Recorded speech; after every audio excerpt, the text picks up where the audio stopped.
Bonjour à toutes et à tous. Donc, je me présente Shaima Kaïba, doctorant du Centre de recherche de technologie de Bourg-Soudria.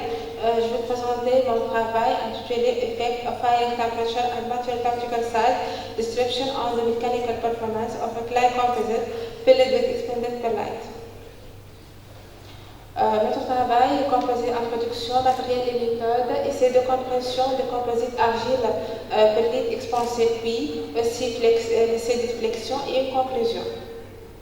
Donc la production céramique, brique, porterie repose sur le séchage et les cuissons. Ce sont deux clés principales. Donc on rencontre des problèmes tels que fissures, déformations, faible durabilité due à un séchage et cuisson inadéquat. Donc notre enjeu est résistance, porosité, durabilité et faible performance environnementale. Comme solution, on a trouvé de préparer un composite argileux avec additifs naturels, déchets naturels, roches naturelles, et on a choisi le perlite expansé, qui est une roche volcanique légère, isolante et de faible densité. Donc les meilleurs avantages sont améliorer la résistance mécanique, augmenter la porosité et puis la densité. Donc, notre objectif consiste à préparer des composites argile perlite expansé, réaliser des tests mécaniques, compression et flexion pour caractériser ces composites en vue d'application dans la construction. Analyser l'impact de la teneur en perlite expansé, de la température de cuisson et de la distribution granulométrique des matériaux sur la résistance mécanique.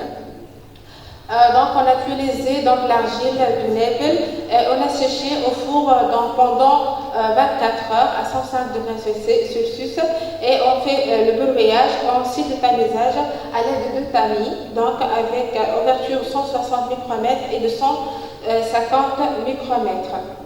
On a utilisé aussi le perlite expansé, on a broyé et tamisé manuellement à l'aide de deux tamis et d'essais d'ouverture aussi 160 et 250 micromètres. Donc, les composites sont préparés essentiellement d'argile naturelle, différentes teneurs en perlite expansé et d'eau. Donc, pour l'essai de compression, on a mis un diamètre de 20 mm de diamètre et 10 mm d'épaisseur. Pour flexion, 20 mm de diamètre et 60 mm de flexion. Tout le composite en teneur d'humidité est égal à 0,3. Donc, on a fait un pré-séchage, séchage initial à une température 70 degrés Celsius d'une durée de 90 minutes dans un four standard. Puis, on a cuit dans un four Western dans des températures de cuisson 850 degrés Celsius, 950 degrés Celsius, 1050 et 1150 pendant une heure. Après cuisson, les composites ont été soumis à vitesse de compression et de flexion pour évaluer la résistance mécanique. Donc, pour faire la caractérisation de résistance mécanique, on a utilisé la machine flexion-compression et qui est connectée à un ordinateur via le logiciel d'application d'oxygène. Pour la flexion, on a utilisé la même machine. Comme résultat, on a les essais de compression de composite.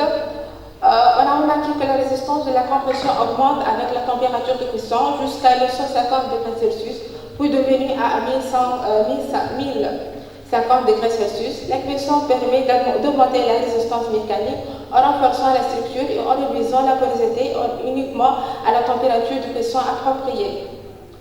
Donc, par rapport au composite de référence, on a remarqué que la matrice avec 5% perlite expansé a amélioré la résistance de compression. Au-delà de ce pourcentage, les propriétés mécaniques ont diminué. L'ajout de perlite expansé permet d'augmenter la résistance en renforçant la structure de composite. Donc, on a remarqué aussi à une température de 1150 degrés Celsius, les composites ont été fortement fusionnés après avoir cuit. La cuisson des matériaux argileux à haute température n'est pas recommandée, même sans perlite. Donc, la température de 1550 degrés Celsius n'est pas recommandée pour la cuisson des matériaux argileux. On a testé la distribution granulométrique. On a choisi de varier la granulométrie à une granulométrie de 250 micromètres pour l'argile et le perlite. Et on a trouvé que la température de cuisson aussi pour cette distribution est 950 degrés Celsius est la plus adéquate. Et la granulométrie de 250 micromètres est inappropriée pour la cuisson de composite. On trouve des fissurations, indications des composites. Donc, pour l'essai de flexion, par rapport au composite de référence, la résistance à la flexion est améliorée jusqu'à 5% de la pellite expansée, puis elle est réduite pour un pourcentage supplémentaire. La résistance à la flexion s'améliore avec la température jusqu'à 950 degrés Celsius, puis devenir au-delà. Aussi, on a testé donc, la distribution granulométrique, on a varié à 250 micromètres pour le test de flexion. On a trouvé que le teneur de pellite expansée supérieure à 5%, la résistance de flexion de composite a diminué. Le même comportement est observé pour les composites de granulométrie 160 micromètres et les composites de granulométrie de 150 micromètres sont moins performants que celles de 160 micromètres. On retrouve aussi des cassures et des fissurations. Lors de cuisson de l'argile naturelle de 150 micromètres, considérée comme le composite de référence, se brise à des températures supérieures à 850 degrés Celsius. Par conséquent, le remplacement partiel de l'argile par le pellite expansé pour confier au composite une certaine rigidité lorsqu'ils sont cuits de température supérieure à 850 degrés Celsius. Donc, on trouve que la distribution granulométrique de 160 micromètres est la plus performante. Comme conclusion, donc l'aération ou cuisson à température de céramique est un procédé essentiel lors de fabrication pour plusieurs raisons, à savoir la consolidation des matériaux, l'élimination des impuretés et l'amélioration de la résistance. La cuisson permet de renforcer la liaison entre les particules de matériaux céramiques, augmente ainsi la résistance mécanique, rend le céramique plus durable et capable de résister.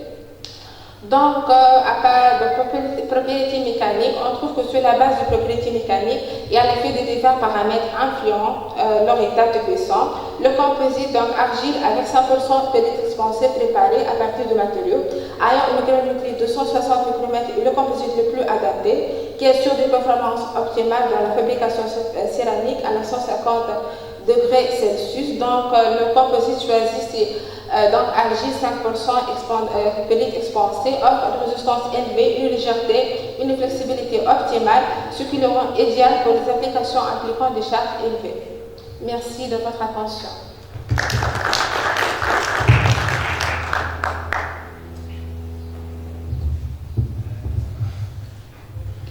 Merci beaucoup, mademoiselle Cheima, pour le respect du temps. Vous avez encore une minute, en fait, par rapport au temps alloué, donc nous avons le temps pour quelques questions. Oui, Elham. C'est bon, c'est pas la peine. Je viens vers toi.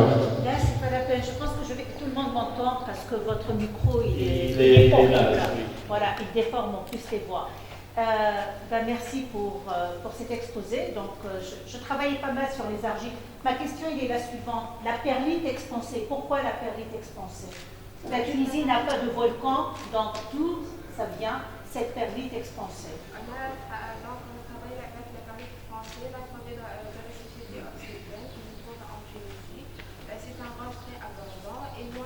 Elle est abondante en Tunisie, cette perlite expansée? Non, c'est moins cher. Donc, non, mais est-ce qu'elle existe ici? La question. Non, donc à partir d'un fournisseur, des sociétés occidentales. Ok. Bah d'abord, elle n'est plus expansée à partir du moment où tu fais un broyage à 250 microns. Donc, tu as ta poudre. Donc, c'est plus expansé. L'intérêt de l'expansé n'existe plus. On achète comme un perlite expansé non plus comme le perlite. Donc, la société occidentale. Ok, non mais c'est de la poudre. Il n'y a pas d'expansion, ce que je veux dire par là. Ok, ça, c'est vraiment, faites hyper attention à ça. Deuxième point, le choix vous auriez pu mettre plein d'autres choses à la place, hein, d'accord, du tanin, de l'amidon, enfin plein de choses. Deuxième point, le choix des températures. Comment vous l'avez effectué? À partir de la bibliographie, c'est énorme, 950 degrés. Et la bibliographie vous dit que vous allez détruire la microstructure argileuse au-delà, de toutes les façons. Et vous avez une décarbonatation totale à 950. Pourquoi vous n'avez pas essayé 700 degrés, qui est en dessous du pic de décarbonatation? On a essayé le 700, de processus, mais donc, du point de vue de réalisation mécanique, flexion et compression, on donné donc résultat moins performant. Tout dépend de ce qu'on appelle moins performant, parce que je n'ai pas vu des barres d'erreur, je n'ai pas vu d'histogramme. Donc, en fait, on a vu une seule courbe, c'est des essais qui doivent être répétés au moins 5 fois. On a des barres d'erreur et en fait, à mon avis, 950 degrés n'est pas nécessairement ce qu'il y a de mieux et il me semble qu'il serait peut-être opportun de faire une petite analyse microstructurale. On a essayé de faire aussi l'analyse des composites qu'on a produits. De chaque déjà, de votre argile pour la caractériser et puis de votre ajout. Le composite, donc on a choisi le 5, donc argile et avec 5%. Oui, mais vous l'avez caractérisé, votre argile, c'est quoi? C'est une dolomite, c'est une kaolonite, c'est une quoi? De la kaolonite à combien de pourcents? Enfin, tout ça, il faudrait le mettre parce que c'est hyper important. Et faites de la TG pour choisir votre température. D'accord, pour choisir vos températures. Du coup, votre 1000 et quelques degrés, ça tombe dans l'eau dès le départ, quoi. Non, mais je pense qu'il faut faire un peu, et puis les essais doivent être répétés, et je ne suis pas certaine que 950 degrés soit la meilleure température de traitement de votre argile. Donc voilà, ça demande un approfondissement microstructural. Merci beaucoup, professeur Herbel. C'est ça l'avantage de finir la présentation assez tôt, parce que ça donne l'occasion de débat scientifique, d'accord? Est-ce qu'il y a d'autres questions? Oui, bien sûr. Tout d'abord, je vous remercie pour le sujet, c'est un sujet très intéressant. Donc je rejoins peut-être ce qu'a dit le professeur. Donc également, vu la région, peut-être vous allez trouver des déchets dans les sommeleries et autres. Donc vous pouvez, donc c'est la même région du Gabon, vous pouvez enrichir. Et donc là, peut-être vous allez faire des études pour encore aller au-delà de 5% si c'est possible. Également, la température, elle est un petit peu énorme. D'accord, c'est voilà. Ça... Et puis on a travaillé dans oui. le pourcentage de plus de 5% avec 10%, oui. 25%, oui. mais le composite soit plus poreux. Plus poreux, d'accord. Oui, mais ça c'est dans la... Oui, allez-y. C'est pas la perlite. C'est pas la perlite. C'est pas la perlite. Si vous voulez donc faire un composite bio à partir donc des semoleries et tout, peut-être vous allez encore plus dans un taux de substitution qui est un petit peu plus haut. D'accord. Et là vous allez donc creuser, donc vous allez créer quelque chose de bio. Également, je ne sais pas, la brique. Les briques, donc c'est des applications de céramique pour industrielles, c'est ça? Donc vous pouvez comparer avec ce que déjà les industriels utilisent comme argile. Vous pouvez aller donc taper aux portes des industriels pour voir donc leur argile, d'accord, avec celles qui font les carreaux de... Ils font des choses dans les normes internationales, donc vous allez voir, d'accord. Également donc pour, excusez-moi, oui, bien sûr. Également donc pour la granulométrie, lorsque vous dites 250, déjà, bon, on fait de broyer, ok, mais est-ce que c'est 250 avec une granulométrie? Il faut montrer la courbe granulométrique, parce que c'est 250 et moins, d'accord, c'est toute la courbe, 250, 220, 200, etc., d'accord. C'est pas uniquement 250. Il y a toute la granulométrie pour avoir donc un bon remplissage de tous les vides. D'accord. C'est un sujet très intéressant. Je vous remercie. Mais aussi, déjà, j'ai fait un autre projet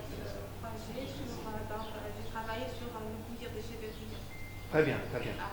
C'est parfait. Donc, voilà. Merci. Merci à vous. Est-ce qu'il y a d'autres questions? Merci beaucoup, mademoiselle Shaiman. Donc, notre dernière présentation.